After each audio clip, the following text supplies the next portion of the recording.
আচ্ছা, তাহলে আজকে আমরা দ্য বেঙ্গল সেলারটা পড়ব। অলরেডি একটা পোয়েম হয়ে গেছে, এটা হচ্ছে সেকেন্ড পোয়েম। তো সেকেন্ড পোয়েমটা পড়ার আগে আমরা দেখতেই পাচ্ছি যে সরোজিনী নাইডুর লেখা। তো সরোজিনী নাইডু সম্পর্কে কয়েকটা তথ্য জেনে রাখা খুব প্রয়োজন, সেইগুলো আমি আপাতত বলছি।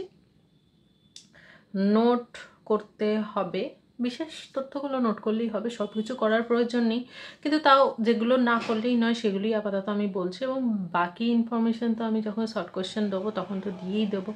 আপাতত এইগুলো লিখে রাখ, ঠিক আছে? তো নাম হচ্ছে সরোজিনী নাইডু। সরোজিনী নাইডুর প্রথমে জন্ম তারিখটা লিখে নে। এটা হচ্ছে 1897, 13th of February হচ্ছে জন্ম, এবং এটা হচ্ছে হায়দ্রাবাদে, ঠিক আছে? হায়দ্রাবাদে জন্ম হয়েছিল। এবং মৃত্যু ডেটটাও লিখে রাখ, 1949-এ। 1879-এ হচ্ছে জন্ম, আর 1949-এ হচ্ছে মৃত্যু। আর ডেটটা হচ্ছে, মৃত্যুর ডেটটা হচ্ছে 2রা মার্চ। আর উনি মারা গেছিলেন তখন উনি ছিলেন লখনৌতে, উত্তরপ্রদেশের লখনৌতে। আর এটা নিশ্চয়ই সবাই জানে যে নাইটিঙ্গেল অফ ইন্ডিয়া বলা হতো সরোজিনী নাইডুকে। আচ্ছা, এরপর আরও কয়েকটা বেসিক ইনফরমেশন যেগুলো আমাদের জেনে রাখা এই মুহূর্তে প্রয়োজন, যেহেতু আমরা ইনডেপথ আলোচনা করতে চলেছি। যে যে ইনফরমেশনগুলো আমি দেবো সেই সবগুলোই প্রায় লিখে রাখাটাই ভালো হবে। যদি মনে হয় যে আমি খুব ফাস্ট বলছি তাহলে একটু পজ করিয়ে করিয়ে লিখে নিবি, ঠিক আছে? আচ্ছা, আর কয়েকটা বিশেষ কাব্যগ্রন্থের কথা আমরা আচ্ছা লিখে রাখ এগুলো: the golden threshold, the bird of time, the broken wing. এইগুলো হচ্ছে ওনার বিশেষ কয়েকটা পরিচিত কাব্যগ্রন্থের নাম। এছাড়া বেশি কয়েকটা ইনফরমেশন যেটা প্রয়োজন, উনি হচ্ছে অসহযোগ আন্দোলনে পার্টিসিপেট করেছিলেন, লবণ সত্যাগ্রহে সক্রিয়ভাবে অংশগ্রহণ করেছিলেন। এছাড়া বহুবার জেলে যেতে হয়েছিল ব্রিটিশদের বিরুদ্ধে আন্দোলন করার জন্য। এগুলো তোরা নিশ্চয়ই ইতিহাসে পড়েছিস, তো তোরা জানবি। এছাড়া ভারতীয় জাতীয় কংগ্রেসের প্রথম মহিলা সভাপতি ছিলেন সরোজিনী নাইডু। এটা কিন্তু খুব ইম্পর্ট্যান্ট একটা ইনফরমেশন। অবশ্যই যদি ব্যাকগ্রাউন্ড থেকে কোয়েশ্চেন দেয়, অনেক সময় এই কোয়েশ্চেনগুলো দিয়ে দিতে পারে, তো এটা নোট করে রাখা যায়। আর একটা হচ্ছে স্বাধীন ভারতের প্রথম নারী রাজ্যপাল গভর্নর ছিলেন, যেটা কিনা উত্তরপ্রদেশে তিনি নিযুক্ত ছিলেন। এছাড়া আর সাহিত্যের দিক থেকে দেখতে গেলে উনি বিশ্বজুড়ে ওনার খ্যাতি অর্জন করেছিলেন। এছাড়া বিভিন্ন লেখা, অনেক ইম্পর্ট্যান্ট তথ্য আমরা এর আগেও নিশ্চয়ই তোরা যখন ইতিহাস পড়েছিস পেয়েছিস। এর বাইরে আমি সেইভাবে কিছু আর বলছি না, এইগুলি মোটামুটি মনে রাখলেই হবে, ঠিক আছে? আর ওনার পড়াশোনা হচ্ছে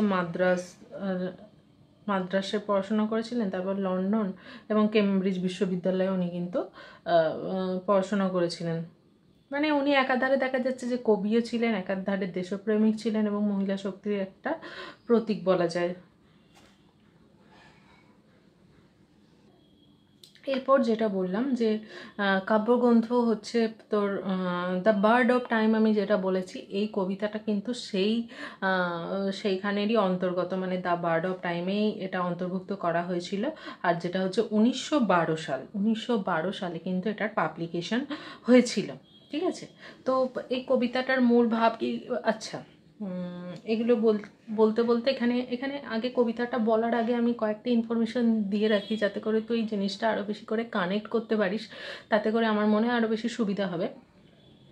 প্রথম কথা, আমি আজকে ওই কিছু কালার নিয়ে এখানে একটা জিনিস তোরা দেখতে পাবি, মানে কালার নিয়ে কিছু বর্ণনা করা রয়েছে।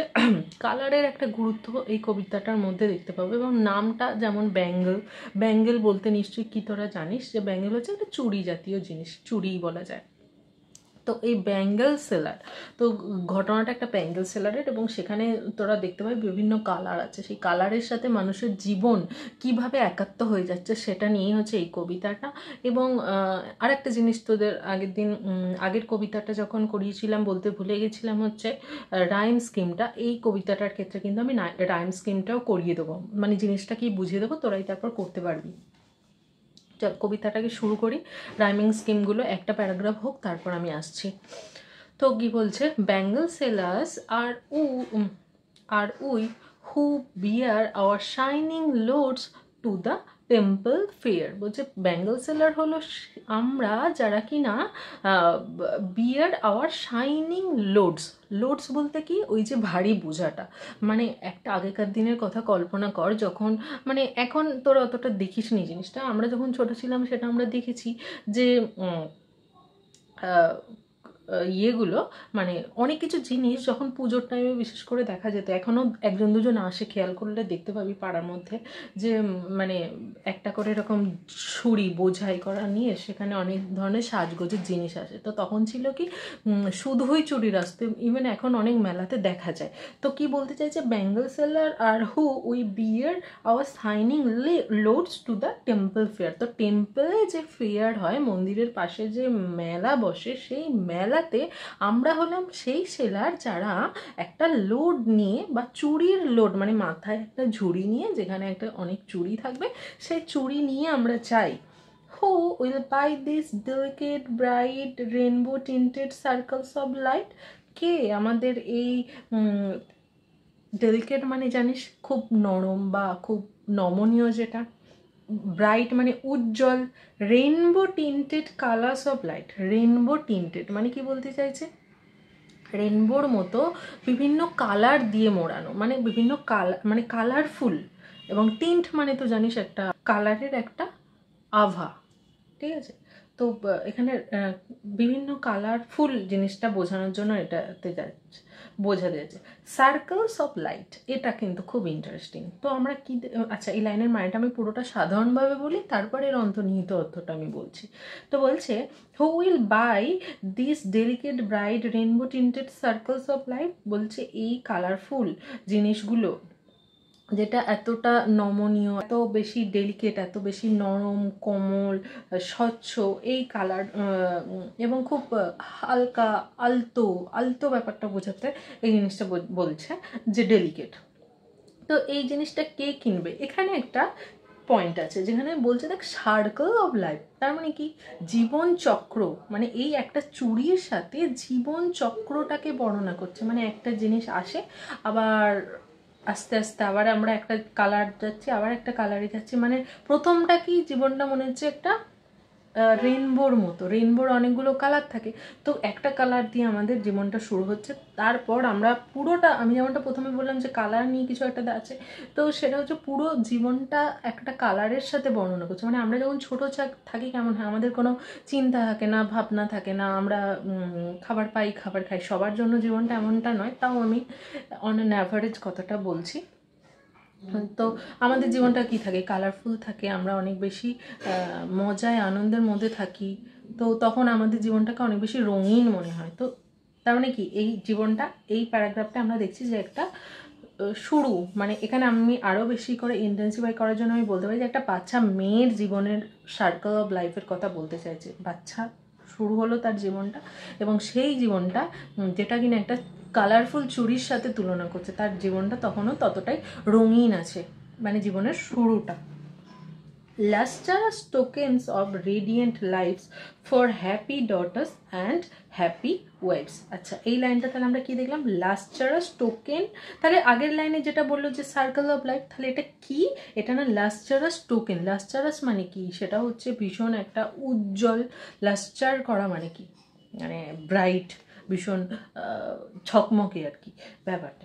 তো lustrous tokens of radiant lives. Radiant lives মানে কি, বিভিন্ন রং, জীবনের বিভিন্ন রং, বিভিন্ন সময়ের এক একটা সময়ের এক একটা পর্যায়ের এক একটা যে প্রত্যেকটা সময়ের একটা আলাদা গুরুত্ব আছে, সেই পর্যায়টা, সেই যে এক একটা সময়ের এক একটা পর্যায়ের যে গুরুত্ব, সেইটা radiant lives for happy daughters and happy wives. এবং কি, আমি যেটা প্রথমেই বললাম যে একটা মেয়েকে আমি ধরে নিচ্ছি, তো একটা মেয়ে থেকে একটা ওম্যানে পরিণত হচ্ছে, সেই জিনিসটা এই কবিতার মধ্যে বোঝাতে চাই। Lustres tokens of radiant lives for happy daughters and happy wives. তার মানে এই চুড়িগুলোর মাধ্যমে বিভিন্ন কালারফুল চুড়ি, যেগুলো একজন বেঙ্গল সেলার গিয়ে মেলাতে বিক্রি করছে, টেম্পলের মেলাতে গিয়ে বিক্রি করছে, এবং সেই মেলাতে গিয়ে এবং সেই চুড়িগুলোর সাথে আমাদের লেখিকা কী করছে, যে একটা মানে মানুষের বা একটা মেয়ের জীবনচক্রটাকে বর্ণনা করছে, যেন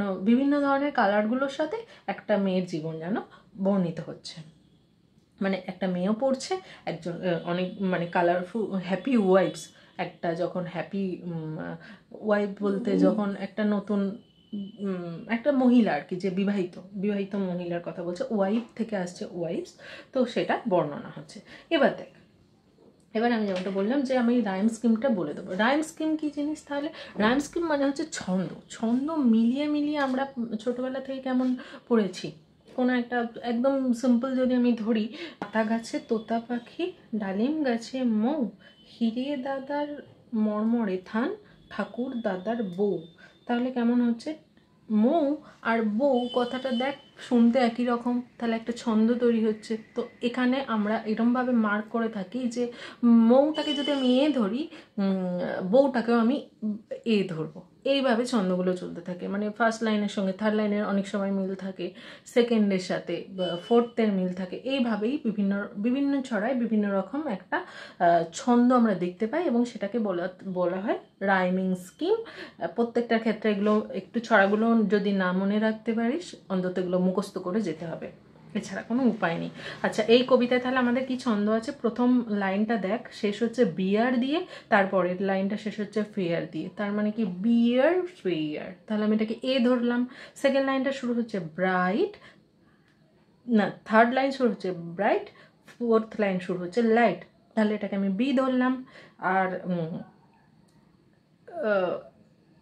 ফিফথ আর সিক্সথ আমি যদি দেখি আছে কি লাইভস আর ওয়াইভস, সিমিলার সাউন্ড করছে, লাস্ট ওয়ার্ডগুলো প্রায় সেম, লাস্ট লেটারগুলো প্রায় সেম হয়ে যাচ্ছে, তাহলে আমি এটাকে সি ধরতে পারি, দুটোই সি হলো, তাহলে আমাদের রাইমিং স্ক্রিপ্টটা কী হলো? এ A B B C C.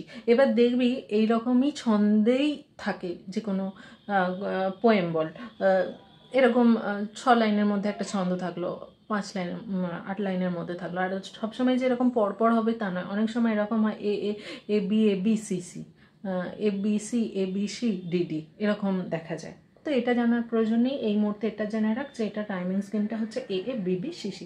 এবার তারপরের লাইনগুলো যখন দেখবো আমরা পরের লেটারগুলো ধরে করব, কিন্তু দেখবো যে একই রকমের আসছে, একই ধরনের মিল আসছে, এটা এর ক্ষেত্রে কিন্তু হ্যাঁ, এবার সেই ধরে ধরে আমাকে এগুলো করতে হয়, ঠিক আছে?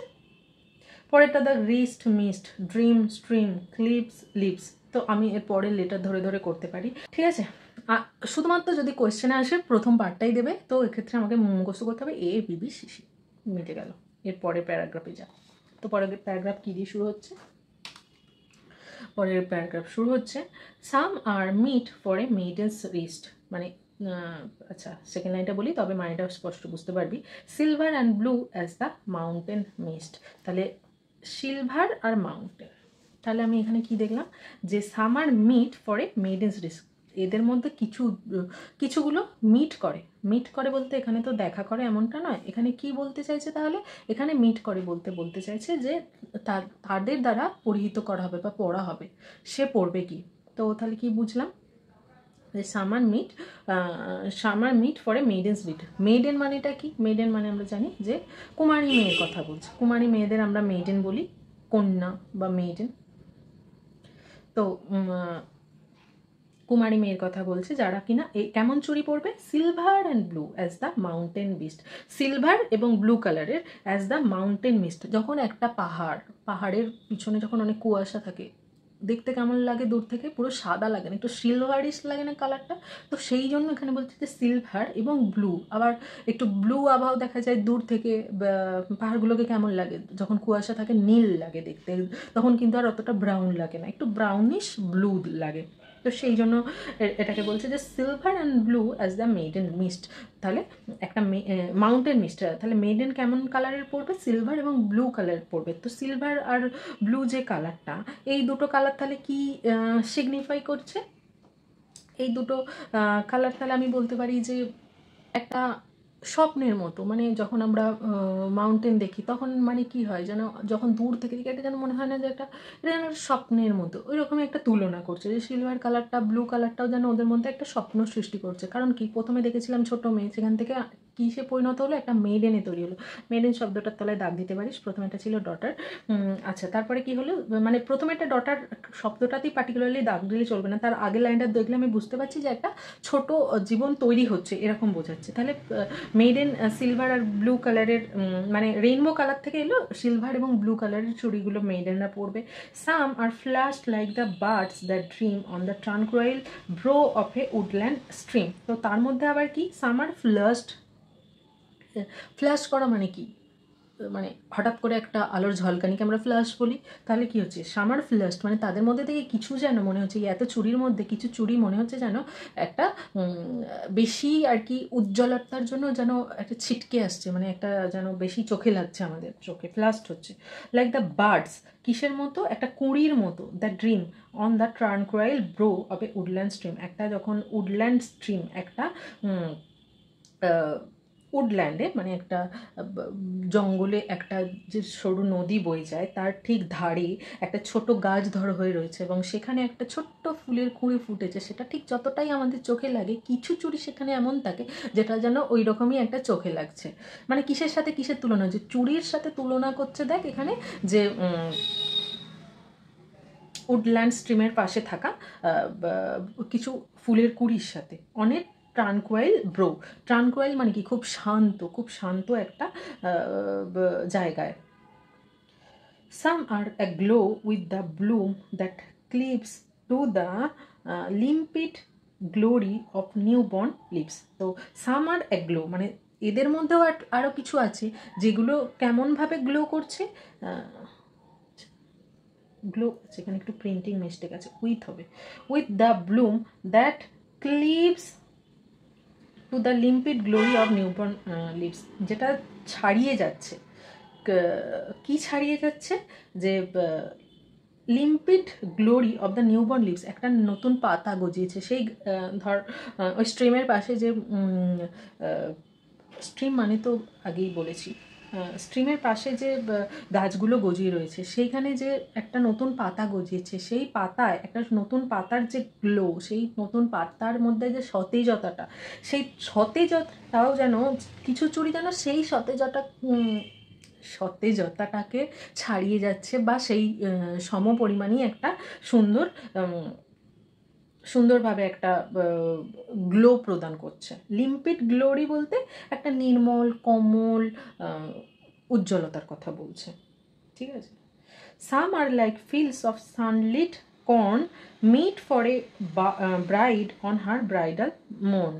মর্ন মানে মর্নিং, আর্টিকিউস মর্নিংটাকে এখানে আগের লাইনের সাথে মেলানোর জন্য দিয়েছে কর্ন আর মর্ন, ঠিক আছে। তো summer like fields of sunlit corn বলছে এদের মধ্যে কিছু থাকে যেগুলো, লিট বলতে কর্ন বলতে কর্ন ফিল্ডের কথা বলেছে, এবং সানলিট যেটাতে সোনালি মানে সানের কিরণ এসে পড়েছে, সেটা ঠিক যতটা উজ্জ্বল লাগছে, সামার লাইক মানে কিছু চুড়িগুলো ঠিক সেইরকম ছিল, ঠিক ততটাই উজ্জ্বল বর্ণা ছিল, এবং সেগুলো কাদের জন্য, মিট ফর এ ব্রাইড, একজন নতুন বধূর জন্য, অন হার ব্রাইডাল মর্ন মানে ব্রাইডাল মর্নিং মানে বিয়ের দিনে পরার জন্য, একটা নববধূ বা একজন নতুন বউ বিয়ের দিনে পড়বে সেই রকম একটা যেন উজ্জ্বলতাটা তার সঙ্গে তুলনা হচ্ছে, মানে তার মতো যেন উজ্জ্বল কিছু ওই ব্যাঙ্গল সেলারের কাছে চুড়ি রয়েছে। Some like the flame of her marriage fire or rich with the hue of her heart's desire. তো তাদের মধ্যে কি রয়েছে, সাম আর দ্য ফ্লেম মানে সাম লাইক দ্য ফ্লেম মানে আর কিছু চুড়ি রয়েছে কাদের জন্য, like the flame of her marriage fire মানে বিবাহিত জীবনের কিছু তো মানে ফায়ার থাকে, মানে বিভিন্ন বিবাহিত জীবন মানে কিছু একটা সংগ্রামের মধ্য দিয়ে যাবে, বা সংগ্রাম ঠিক না, মানে আমি বলতে চাইছি যে বিভিন্ন চ্যালেঞ্জেস আসবে, সেই চ্যালেঞ্জেসের সময় যেন পড়বে, সেই সময় তাকে সাহস যোগাবে একটা চুড়ি বা সেই একটা সিম্বল, যেন হ্যাঁ আমি একজন বিবাহিত নারী, আমার ঘাড়েই দায়িত্ব আছে, সেই যে চ্যালেঞ্জটা নেওয়ার যে ক্ষমতাটা, সেই সময়কে সিগনিফাই করার জন্য যেন কিছু চুড়ি সেই বেঙ্গল সেলারের কাছে রয়েছে। আরও কিছু রয়েছে, rich with the hue of heart's desire. আবার কিছু রয়েছে কেমন, যেগুলো কি না একটা মেয়ে বা একজন বিবাহিত মহিলার মনের যে ডিজায়ারগুলো থাকে, যে ইচ্ছা, সেগুলো হয়তো পরিণত হতে পারে বা অপরিণত ইচ্ছা, এই রকম কিছু ডিজায়ার থাকে, সেই ডিজায়ারগুলোকে সিগনিফাই করতে পারে এমন কিছু চুড়িও এই বেঙ্গল সেলারের কাছে রয়েছে। Tinkling, luminous, tender and clear, like her bridal daughter, laughter and bridal tear. এই লাইনটার মধ্যে বোঝা যাচ্ছে। টিঙ্কলিং মানে জানিস যেন ঝকমক করছে, একটা আওয়াজ তৈরি করছে। লুমিনাস মানেও তাই ভীষণ উজ্জ্বল, যেটা ঝকমকে, তার মানে একটা উজ্জ্বল শব্দের জন্য কতগুলো ওয়ার্ড এখানে ইউজ হয়েছে দেখতে পাচ্ছিস তো। টেন্ডার, আবার বলছে টেন্ডার, যেটা আগে পেয়েছিলাম ডেলিকেট, এখানে হচ্ছে টেন্ডার, মানে সেই জিনিসটার মধ্যে একটা মেয়ে সুলভ, একটা মহিলা সুলভ একটা টেন্ডারনেসও রয়েছে। আবার ক্লিয়ার, যেগুলো কি ভীষণ স্বচ্ছ। Like her bridal laughter and bridal tear. Bridal laughter কেন, বিয়ের দিনে মানুষের প্রচুর একটা আনন্দ থাকে, আর বিয়ের পরের দিন কি হয়, যখন সে মেয়ে থেকে সে একজন মহিলা হয়ে গেল এবং সে অন্য বাড়িতে যাচ্ছে, সেখানে একটা টিয়ার, আমি এটাকে সেই টিয়ারও বলতে পারি। আর একটা জিনিস বলতে পারি, মানে মেয়েদের একটা, তারা একটা পরিধির মধ্যে ছিল, তারা একটা গার্জেন ছিল, তারা সেখান থেকে গিয়ে সে যখন একটা অন্য বাড়িতে যাচ্ছে, সেই সময় সেখানে গিয়ে তার কিন্তু আর সেই প্রিন্সেস ট্রিটমেন্টটা সে পাচ্ছে না। তো এই প্রিন্সেস ট্রিটমেন্টটার জন্য আমি বলতে পারি যে এখানে ওই টিয়ারের কথা বলতে চাইছে, কারণ তার মধ্যে এবার কি হচ্ছে, একটা দায়িত্ব আসছে, এবং মেয়েদের বিয়ের পর জীবনটা তো পুরোপুরি পাল্টে যায়, তারা যেমনভাবে অভ্যস্ত ছিল তেমনভাবে আর থাকে না, ফলত একটা সেই টিয়ারের কথা আমি বলতে পারি। মানে সে আর বাবা মায়ের ছত্রছায়ায় থাকছে না, সে একটা অন্য বাড়িতে যাচ্ছে, সেখানে গিয়ে তার বিভিন্ন পরিবর্তন থাকছে, পরিবর্তন মানে বিভিন্ন ধরনের জিনিসের পরিবর্তন ঘটছে, যেটার ফলে তাদের একটা সেখানেও একটা টিয়ারের সঙ্গে সেটা তুলনা করছে। সব জিনিসটা তো যে মানুষের ফরে হবে এমনটা নয়, অনেক কিছু তো জিনিস আসবে আমাদের জীবনে, মানে বিয়ের পরে আসে, যেগুলো হচ্ছে তার ফরে যায় না, সব কিছু মানে সেটা বিরোধী হয়ে যায়। তো সেইখানে ওটা সেইটার সঙ্গে এটা তুলনা করছে। আচ্ছা, মানে কি বলতে চাইলো, যে এগুলো হচ্ছে একটা নববধূর জন্য, এগুলো তার ভালোবাসা, আকাঙ্ক্ষা, এবং যে বিয়ের মধ্যে যেটা, হ্যাঁ এখানে ম্যারেজ ফায়ার বলতে কিন্তু বিয়ের সময় বসে যে আগুনটা থাকে সেইটার সঙ্গেও তুলনা করা যেতে পারে। মানে তুলনাগুলো কেমন হয় বলতো, যে পড়বে সে তার মতো করে পড়বে, ঠিক আছে। আমি ম্যারেজ ফায়ার বলতে পারি যে ওই বিয়ের সময় যে কি বলে হোমযজ্ঞের আগুনের কথাও আমি বলতে পারি। আবার অন্যদিকে আমি যে এই যে একটা শক্তি, একটা ছোট মেয়ে থেকে একটা মহিলায় রূপান্তরিত হচ্ছে, এবং তার মধ্যে যে নতুন নতুন জিনিসগুলো এনে আসছে, এবং তার ফলে সে একটা কমনীয় ভাব থেকে তার একটা যে কঠিন রূপ তৈরি হচ্ছে, সেটাও একটা ফায়ারের সঙ্গে আমি তুলনা করতে পারি। আচ্ছা, এবার ফোর্থ স্ট্যান্ডার্ডে যাই। হ্যাঁ, some are purple and gold flecked grey for she who has journeyed through life mid day. তাহলে আমাদের কি হলো, প্রথম প্যারাগ্রাফে দেখলাম একদম ছোট্ট বাচ্চা, তারপরে দেখলাম মেইডেন, তারপরে দেখলাম একটা ওয়াইফ বা নববধূর জীবনটার সঙ্গে তুলনা করলাম, এবং লাস্টে গিয়ে আমরা কি দেখছি, সাম আর পার্পেল। সেখানে কিছু চুড়ি ছিল যেগুলো ছিল পার্পেল কালারের। তাহলে পার্পেল কালারটা, আচ্ছা এখানে একটা জিনিস আমি মিস করে গেছিলাম সম্ভবত, না ঠিক আছে, আচ্ছা, purple colour, purple and gold flecked, তাহলে কি বলছে যে এদের মধ্যে কিছু ছিল বেগুনি রঙের এবং সোনালি রঙের মিশ্রণে তৈরি।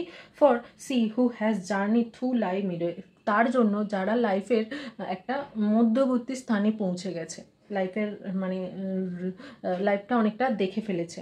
এর সঙ্গে পার্পল এবং গোল্ড ফ্লেক কেন বলতে চাইছে, এটা আমি বলতে পারি। হ্যাঁ, আচ্ছা, গোল্ড ফ্লেক গ্রে আছে, গ্রে মানে কি ধূসর বলতে এখানে ঠিক যে গ্লুমি ব্যাপারটা সেটা বোঝাতে চাইছে না, এখানে বলতে চাইছে যে পরিণত একটা বয়স এসে গেছে, সেখানে যে একটা শান্ত ভাব চলে আসে, একটা মাতৃসুলভ ভাব চলে আসে। মানে প্রথমে কি ছিল, অনেক বেশি উজ্জ্বল কালারগুলো ছিল জীবনে, এবং তারপরে গিয়ে একটা সময় পরে কি দেখা যাচ্ছে যে সেইগুলো কেটে গিয়ে তার মধ্যে একটা শান্ত ভাব চলে এসছে, সেই জন্যই গোল্ড ফ্লেক গ্রে কথাটা ইউজ করছে। তো এটা অবশ্যই পয়েন্ট আউট করে রাখ যে এই কালারগুলো কি সিম্বলাইজ করছে। আমি যখন শর্ট কোয়েশ্চেন দেবো এগুলো আমি দিয়ে দেবো।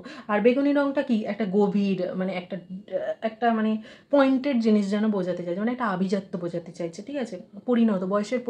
বয়সের ভার এসে গেছে, এবং সে একজন পরিণত ব্যক্তিতে পরিণত হয়েছে, এবং সেই জন্য তার জন্য এই কালারগুলোকে আমাদের লেখিকা বর্ণনা করেছেন।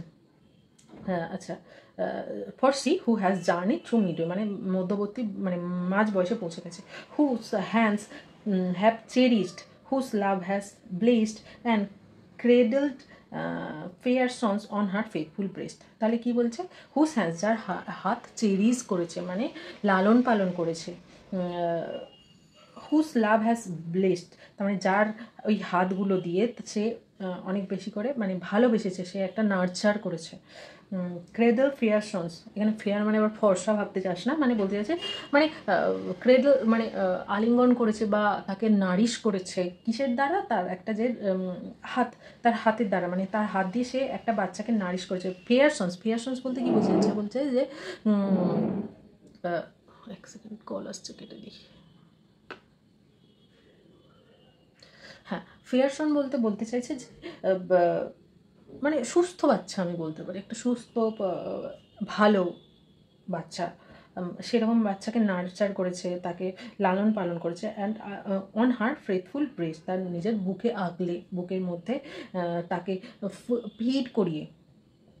And serves her house hold in fruitful pride, এবং কী করেছে? তার নিজের বাড়িটাকেও সে গুছিয়ে রেখেছে একটা সুন্দর ফ্রুটফুল প্রাইড দিয়ে, একটা যেন মানে একটা প্রাইড বলতে এখানে কিন্তু কোনো অহংকারের প্রাইডের কথা বলছে না, এখানে প্রাইড বলতে কি বলতে চাইছে? তার যে একটা মানে একটা গুণ তো লাগে একটা সংসার সামলাতে, সেই গুণটাকে এখানে প্রাইডের সাথে তুলনা করেছে। সে একটা, এবং সেটা ফ্রুটফুল মানে ফলদায়ক একটা, তার মধ্যে যে একটা জ্ঞান লাগে, একটা গুণ লাগে একটা সংসার সামলাতে গেলে বা একটা বাচ্চা নার্চার করতে গেলে, সেই সমস্ত কিছুটা দিয়ে সে তার পরিবারটাকে সামলাচ্ছে, এবং সেইগুলোর জন্যই সে একটা পরিণত মানুষের সাথে তাকে তুলনা করা হচ্ছে।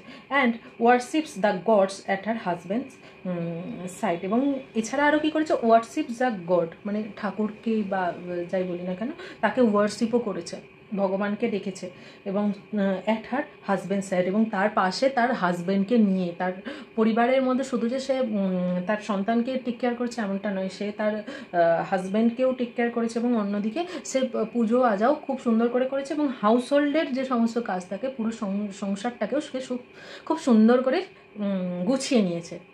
এই সবটা মিলিয়ে তার জন্য আমরা কী কালারের চুড়ি দেখলাম? পার্পল এবং গোল্ড ফ্লেক গ্রে, মানে যেটা এই যে একটা বয়সে পরিণত হয়েছে, সেখানে কিনা একটা গাম্ভীর্য প্রয়োজন হয়, একটা ডেপথ প্রয়োজন হয়, তার বুদ্ধিমত্তার প্রয়োজন হয়। তো সেই সমস্তগুলো এই লাস্ট অংশে বর্ণনা করলো। তাহলে বোঝা গেল কী কী হচ্ছে জিনিসটা।